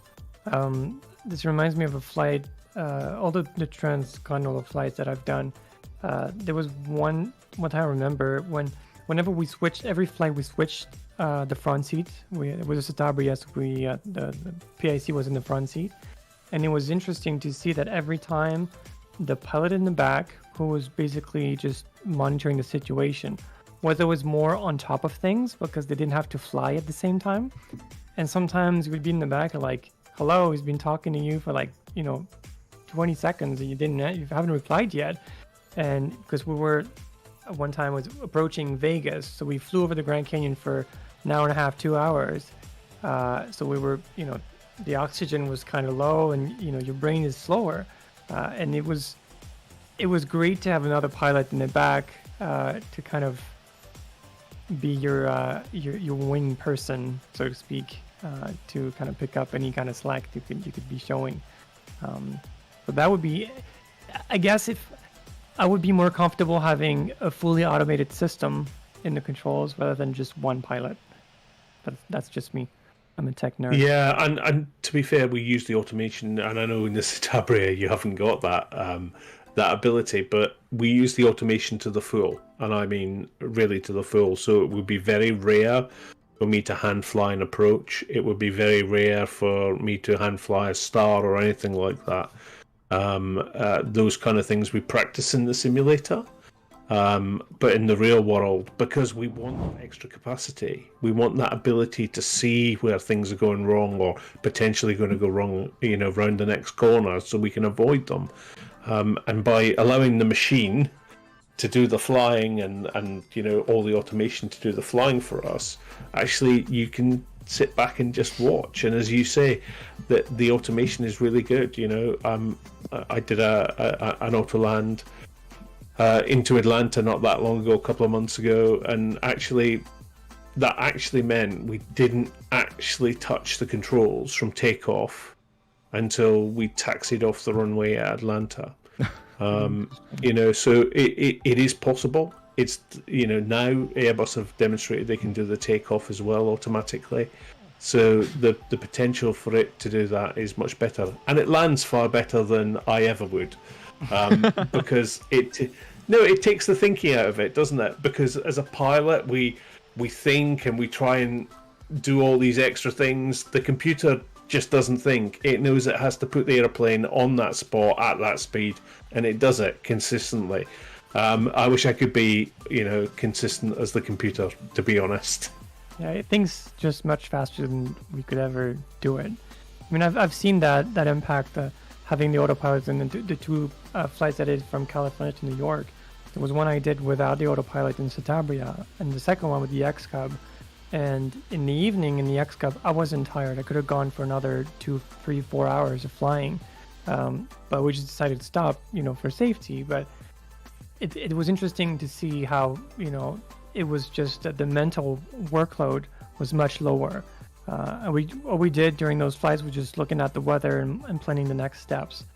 So it's automation is really good, and No, it is. to the point you made, the X-Cub has the autopilot and has an approach mode too, so I could technically load an approach in the autopilot.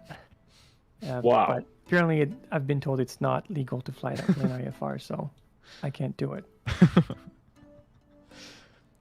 Well, this has been great. We've had some great discussions today, and you've answered very many questions, Scott. Thank you very much for joining. We're not going to wrap up just yet. We do have the giveaway to do. And the way it works is essentially you are going to come up with a keyword, which would just be one word, like plane, for example. Don't type plane into the chat, everybody. But if you can come up with a word and type it into our group call chat that we have going on here, and I'll copy and paste it into our automated system here that rolls the giveaway for us. That'd be awesome. Good one. Okay. Let me just grab Done. that. That's a good one. That is a good one. It's a good one. I think Jason's on it, actually. Jason may be on it. Jason's He says, yeah, I see him. managing all the... Shout out to Jason, by the way. Shout out to Jason. Been here the entire time in the chat and about to do the bot here. Yeah, Jason, feel free. Feel free.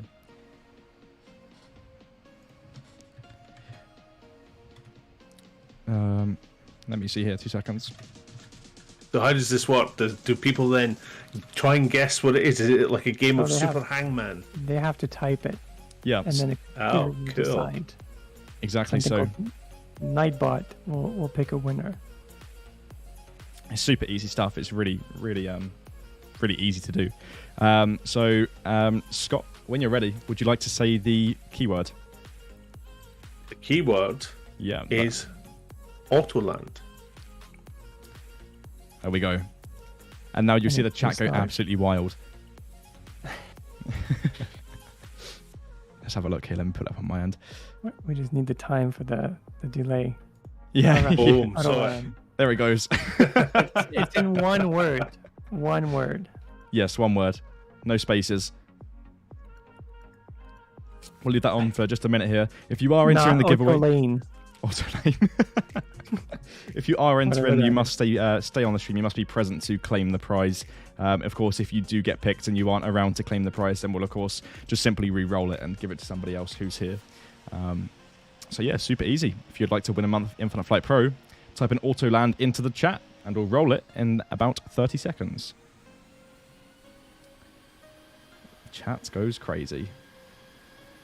Wow, it's amazing. Can I do a plug for my own channel whilst I'm here? Is that all Go right? ahead. Go ahead. Yeah. So if anybody wants to come and watch pilot nonsense, and it's not as cool as this, I will definitely say it's not as cool as this. But my colleagues Lindsay and Mark and I have another channel called The Layover Show on YouTube, which we do interviews. In fact, Laura, you've graced us with an interview. And we do some cool stuff where we do explainers on some cool stuff like we've just talked about tonight, about the wheelbarrow. So Great please crew. come across and subscribe. You'll love it, I'm sure. I just typed up your channel and one of your channel trailer just automatically started playing. You would have heard that in did the it? background of the stream, yeah. But of course, yeah, everybody subscribe to the Layover. I'm definitely going to... I'll sub right now. Here we go. Thank you. There we go. There's some interesting spellings for Autoland. My goodness. This is amazing how many people you've got in here. I saw 320 at one point. Really amazing to have so many people on the live stream. It's incredible. The numbers have been super high today. A total of 4,890 playbacks so far. Because we have Wow. a big celebrity out here. Yeah, right. Well done, Laura. Oh, with you. Yeah. You're the documentary filmmaker, cool plane pilot. Oh yeah, we've got some cool stuff coming up on the film front as well. So that's one to watch. Can't wait to see. If you don't follow me on Twitter at @ScottyBateman and the same on Instagram, then you'll find out what our next big film project is, which is coming up soon. It'll be amazing for we can't even say the channel; it's so secret. But it's going to be really cool. Right, okay. Let's... Should we roll the giveaway? Scott, would you like to do a 5-second countdown? 5, 4, 3. In fact, no, I'm going to stop it now. And this is going to really... Jason's going to go, what? I'm going to go 50, 30, 20, 10, retard. Do it now. Where's the 5? Oh, there was no 5 because it just went. You had it spot on. Oh, okay. Here we go. Let's see who has won the giveaway here. Where can I see? Ricky's Aviation. Congratulations on winning a month of Infinite Flight Pro. Please do drop your Infinite Flight Community Forum name into the chat, and that will automatically be picked out for us to get in touch with you. That would be absolutely awesome. And in addition to that... Congratulations, Ricky. Congratulations, absolutely. In addition to that, we'll also do a channel member only giveaway as well in just a couple of moments here whilst we get Ricky Aviation's forum name. So as soon as we have that, Jason can start actually prepping the giveaway on his end for the channel members. And then we can do that. I've just thought of an amazing video for us next time, Dan. Sure. We can have you come along and teach all of us how to fly in Infinite Flight, because we definitely need lessons. Dan definitely has mastered the skills of landing with an iPad. That's for sure. Do you think? He has. No, I think you have. 100%. So focused. Yeah. I go completely silent when it comes to landing. I could see your tongue coming out the side of your mouth. You were concentrating so much. That was a good landing. It's quite difficult to land in the cockpit. It's very different to using a HUD, but when you get used to it, it's actually really fun and it's a good challenge. So I'd recommend it to every single Infinite Flight user if you haven't tried it already. Give it a go. You might, on your first try, skid off the runway, but there's always room for improvement. What, only on your first try? You want to see my 450 millionth try? I'm still not managing. Let's see here. I'm just going to see if Jason's got Ricky Aviation's forum name here.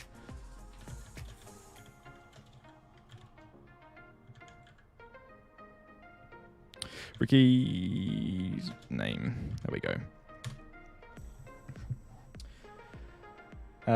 Scott, is there anything else you would like to plug? Any social media platforms that you would like to get everybody to take a look at? Just have a look at me. I'm predominantly on Twitter, and I am on Instagram, but at @ScottyBateman on Twitter if you've got Twitter. And you've already very kindly plugged the Layover Show, which we'd love to see you all across there. We are trying our hardest to make it appeal to as many people as possible. So come across and see what you think. Awesome. Okay, Scott, another keyword would be amazing in the chat that we have here for the channel member giveaway that we're about to do. Ooh.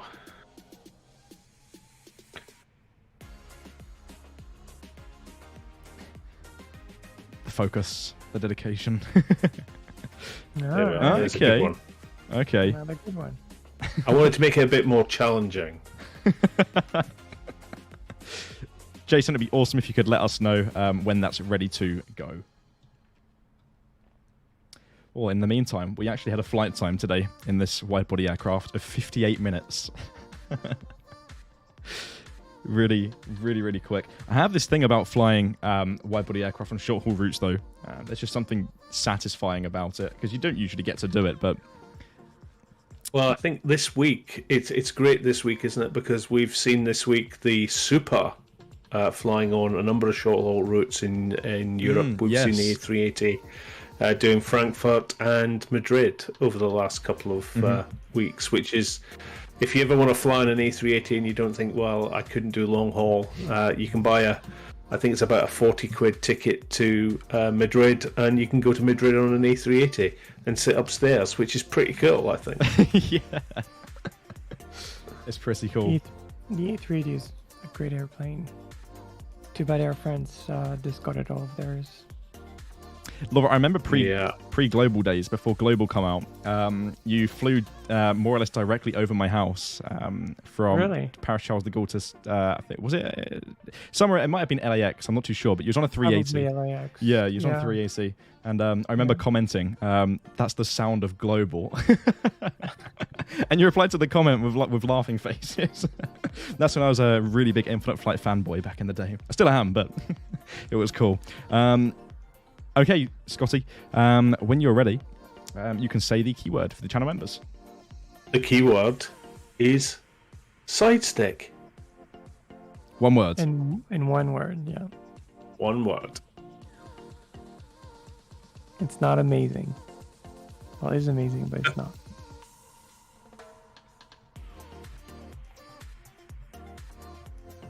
All right, going. Again, this is for channel members only.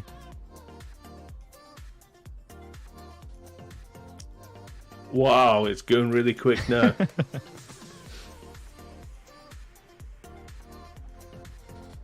So why the word side stick? Tell us why. Well, I'm sure you know the A350 has the most amazing and most clever side stick. The great thing about the Jumbo was the stick, the column, was actually connected by wires. Physical wires went down in the floor and all the way along the floor of the airplane to attach to the flight controls. But in the Airbus, the flight stick that we saw earlier on your A220 model and all the Airbus is not actually attached to anything other than a computer. So there is no physical attachment between the pilot and the flight controls. The computer, or in the case of the A350, a number of flight control computers sit in between me and the movement, and that's how the Airbus's flight control laws are exceptionally safe, because it will only let you do what the aeroplane's capable of doing, and it prevents you from doing silly things like barrel rolls, as we were talking about earlier. So the real aeroplane will not let you do a barrel roll.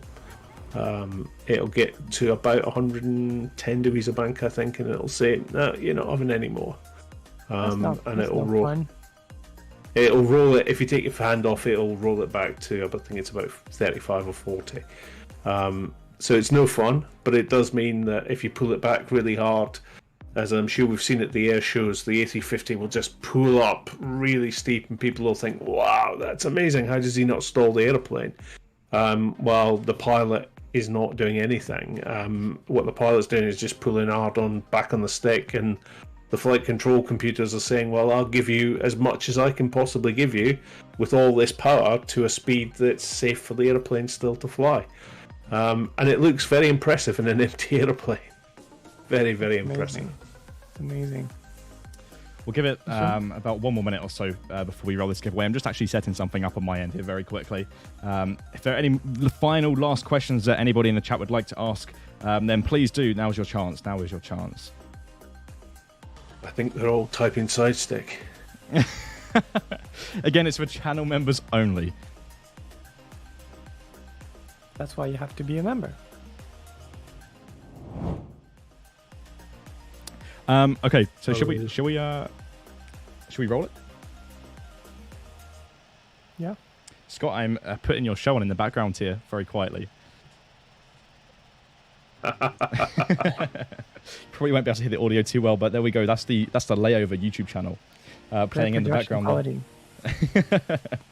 Yeah, I think that's me giving some top tips on how to book cheap hotels or something. No, how to travel safely. Actually, that's all about. This was Airline Pilot Hotel Travel Hacks. It was, yeah. Okay, that's Jason. Are you ready to roll? Are you ready to roll? Let me pull up the chat here. Roll it in just a couple. Well, when you're ready.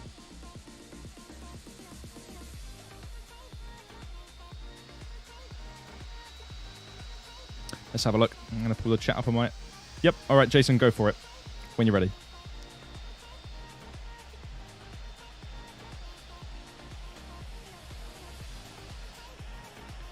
Let's see.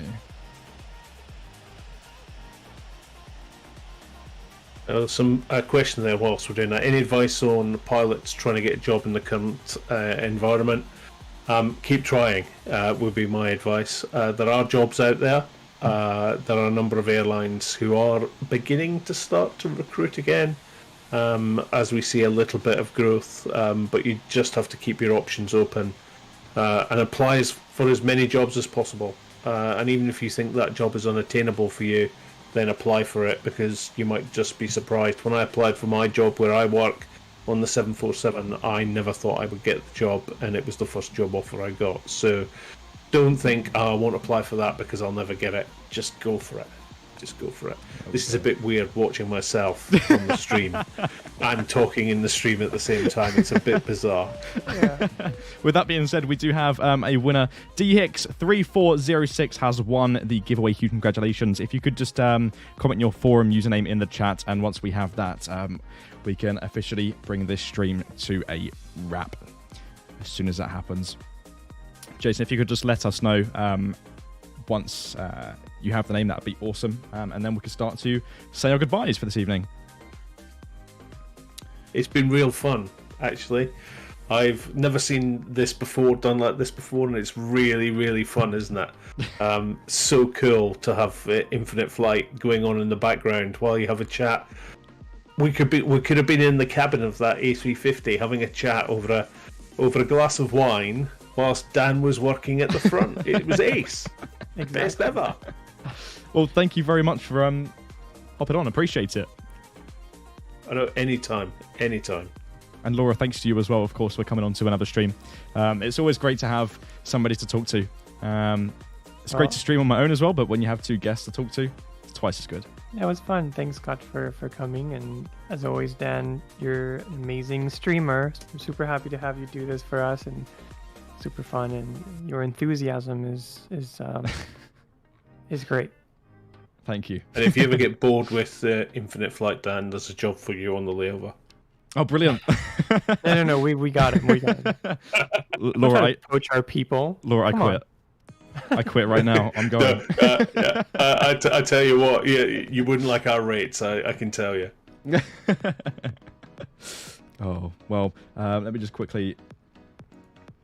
There we go. Okay, right. With that being said, Jason said, you can't steal me. So, we have the winner. Congratulations to our two winners today. And, of course, there was 2 work-in-progress photos today, so we really do hope you enjoyed those. And, of course... in total, we really do hope you enjoyed today's stream. It's been a blast. We've been live now for 1 hour and 52 minutes, and every single minute of this stream has been super, super fun, and we should definitely get some more guests on these streams in the future, 100%. Well, there we have it. Thanks for having me on, Dan. I've loved Scott, it. You're more than welcome. Thank you very much for taking the time to hop onto this stream today. It's been amazing, and you've answered some great questions. Anytime, you know that. Take me flying. If only I could. If only I could. You can pay and come and sit in the back and watch us at the front, but sadly we can't, because of the 9/11 restrictions, which are still with us about the closed door. Mm-hmm. We sadly can't have anyone in the cockpit, but hopefully some of the layover show brings that mystique of behind the cockpit door. We give some of those insights of what goes on behind the cockpit door. So come across and have a look. That's another plug. There we go. Be sure to subscribe again to the layover show that's pinned at the top of the chat right now. Click the link and it will take you straight there. But I guess I'll just wrap up the stream. We said our thank yous and our goodbyes. I would like to thank everybody who's stopped by today to watch this stream this evening. It's been a great success, and of course, thank you to ATC for your support today. Your service. Sorry, I can't imagine how much stress you've been under, but you control these events very, very well.